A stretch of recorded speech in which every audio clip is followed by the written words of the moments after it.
You smell smoke before you see the flames. At first, it is only a thin gray line above the trees, then birds burst from the forest. The wind changes, ash begins to fall into the camp.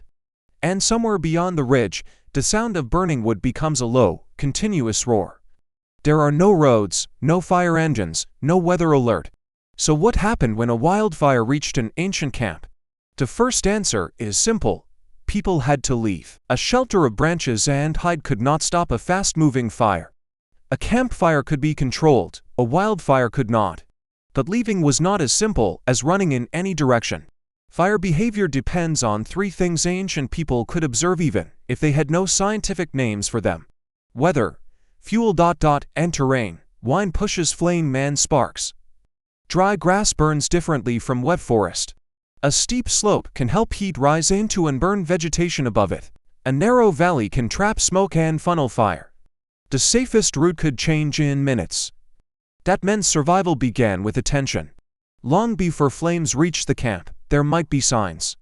A strange orange glow at night, smoke that thickened instead of fading. Animals moving in the same direction, burning leaves carried by the wind. A sudden silence after birds and insects disappeared. None of these clues guaranteed disaster. But waiting for certainty could be fatal. Archaeology rarely preserves the exact moment a camp was abandoned. Organic shelters burn, baskets disappear. Wooden tools become charcoal or ash. A thin burn layer may show that fire passed through a place, but it does not tell us whether people escaped calmly, fled in panic, or had already moved days earlier. The evidence for survival is often indirect. We see that people returned. We see that settlements shifted. We see long histories of humans living in landscapes where fire was common. At Lake Malawi in eastern Africa, researchers combined stone tools with pollen and charcoal records. They found dense artifact clusters dating as far back as about 92,000 years. The environmental record suggested that human burning helped prevent dense forests from returning and encourage more open vegetation. The exact purpose of every fire is unknown, but the broader message is clear. These were not people encountering fire as a completely mysterious force. They lived with it, they used it, and over time, they changed landscapes with it. Australia offers another deep record. A long sediment sequence from the tropical north indicates that an anthropogenic fire regime emerged during the late Pleistocene. Researchers argue that indigenous fire management became an important force shaping vegetation and biodiversity. That does not mean every ancient burn was safe. It means people learned that many small fires could produce a different landscape from one enormous uncontrolled fire. A patchwork of recently burned ground, grassland, wet areas, and open woodland does not feed flames in the same way as one continuous mass of dry fuel. This idea also appears in more recent hunter-gatherer and indigenous fire traditions. People used carefully timed burns to improve travel, attract animals, encourage useful plants, and reduce heavy fuel. We cannot copy these practices backward into every Paleolithic society. Different groups lived in different ecosystems. But the ethnographic record shows what human fire knowledge can become when it is built across generations. A cross-cultural study examined fire use among 93 recent hunter-gatherer groups. All used fire for cooking. Many used one fire for several purposes, including warmth, light, protection, and craft work. Some groups carried fire between camps rather than making it again. In a few groups, only a small number of people knew how to create fire. That detail matters during a wildfire. The group might abandon its main campfire, but still protect a glowing ember, dry tinder, or the tools needed to start another one. The wildfire destroys fire, and yet fire is what survivors will need after they escape. Now return to the camp. Smoke is getting thicker. The group cannot carry everything. Stone tools are valuable, but many can be remade. A heavy grinding stone stays behind. Large baskets stay behind. Drying racks, hides, and stored wood may be lost. People come first, children, older adults. Anyone injured or sick, a skilled firemaker may be more valuable than a pile of tools. The group also needs to stay together. Smoke reduces visibility. Noise makes voices difficult to hear. Panic causes people to choose different routes. Someone has to point. Someone has to count. Someone has to stop another person from running back for possessions.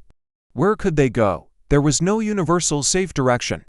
Running uphill could be dangerous because fire often moves quickly on slopes. Running into dense vegetation could be worse. A narrow ravine might fill with smoke and heat. Ancient people needed local knowledge, a broad riverbank, a wet marsh, a large patch of bare rock, and an open gravel bar. A place that had already burned, a naturally sparse area with little fuel. Modern fire science calls places like these safety zones. Ancient humans did not use that term. But anyone who repeatedly lived with fire could learn the same basic pattern. Flames need fuel. Less fuel can mean less fire. The group would also watch the wind. Smoke tells direction, but wind can turn. The safest choice is not always the shortest path. A familiar route may suddenly lead toward the fire. Another route may cross rough ground but end in open space.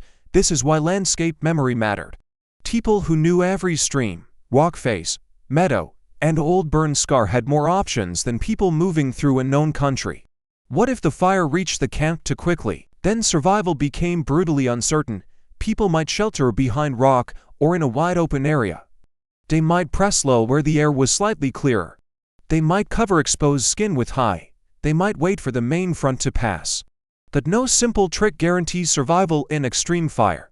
Heat can kill without direct flame. Smoke can disable a person before the fire rise. Flying embers can ignite clothing, hair, shelter materials, and dry grass far ahead of the main front. Some people would not escape.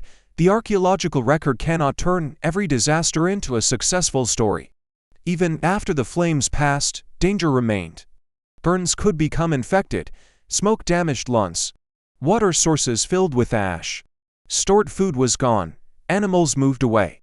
Fruit, roots, and shelter materials might be destroyed. Rain after severe fire could wash soil and debris into streams. The survivors could be alive and still face hunger, thirst, cold, and injury. But fire also changed opportunity. Fresh plant growth could appear later. Open ground made some animals easier to see. Dead wood became available. Certain foods could become more abundant after burning. A destroyed camp might sit inside a landscape that slowly became useful again. This is why people return to burned places. Not immediately, not always, but often enough that fire became part of human planning rather than only a catastrophe. The counterintuitive answer is that ancient humans may have survived wildfire partly because they were already fire users. They understood smoke, they understood wind. They knew how quickly dry grass could burn. They knew that one patch of land carried flame, while another did not. And some groups deliberately created smaller burns that changed the fuel around them. Their best defense was not strength, it was familiarity. The difference between a useful fire and a deadly one was control. A small flame under a cooking pot fed the group. A carefully timed landscape burn could open a path. The same element, driven by wind through dry fuel, could erase the camp. 10 minutes, you reach a gravel bar beside the river. The flames pass through the trees beyond you. The camp is gone, the stored food is gone. The sleeping hides are gone. One person has burns on an arm. Another is coughing, but the children are there. The elders are there. And one member of the group still carries a wrapped ember inside a piece of bark. By nightfall, there is a new fire, smaller, controlled. Surrounded by people who now know exactly how fast the wild one moved. The wildfire destroyed the camp. But it also became a lesson, and in a world without alarms, maps, or rescue teams, remembered lessons were one of the most powerful survival tools ancient humans possessed. If you enjoyed this journey into the distant past, subscribe for more stories about ancient humans and human evolution.